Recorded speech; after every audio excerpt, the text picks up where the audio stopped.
Olá, boa tarde. Você acompanha agora notícias do Brasil e do mundo desta terça-feira.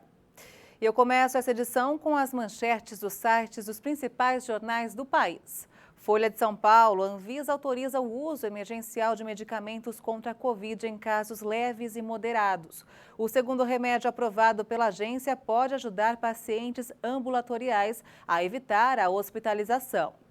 O estado de São Paulo, o governo de São Paulo anuncia para maio o início da vacinação de pessoas com doenças crônicas. Pacientes transplantados em diálise e com síndrome de Down serão imunizados a partir do dia 10 de maio. A data para a campanha para idosos de 64 anos será antecipada.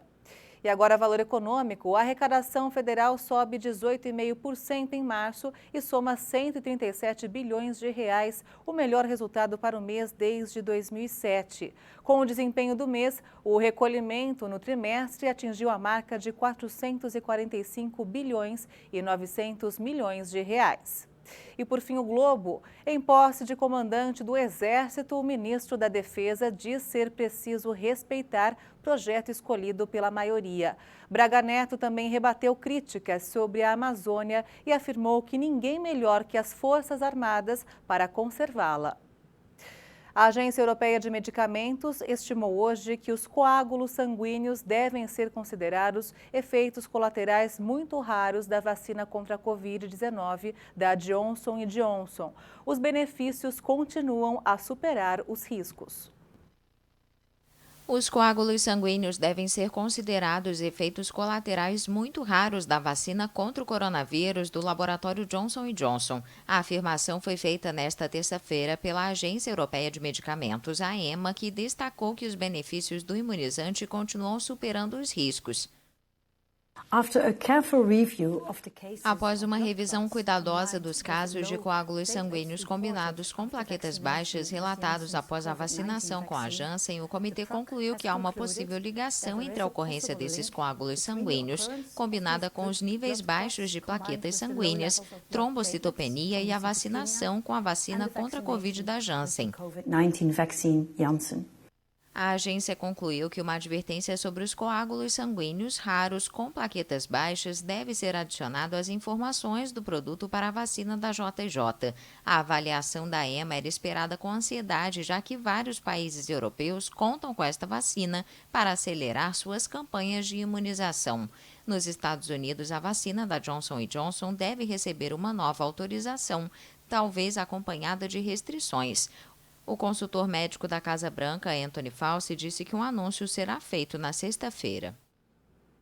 O presidente dos Estados Unidos, Joe Biden, conversou com a família de George Floyd depois que os jurados foram isolados para decidirem a sentença.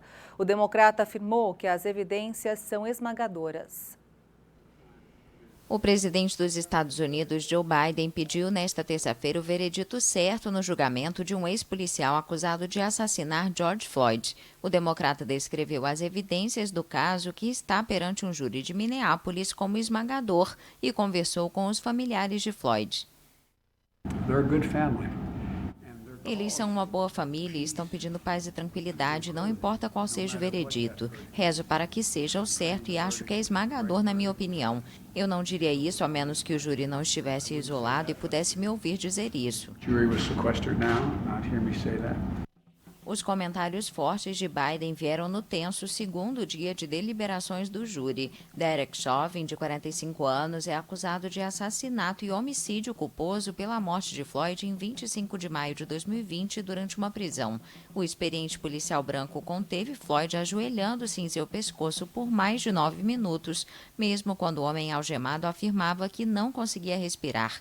As imagens comoveram o mundo e geraram uma onda de protestos em vários países. Os Estados Unidos estão preparados para uma possível onda de violência dependendo do veredito e Minneapolis está sob um bloqueio de segurança sem precedentes.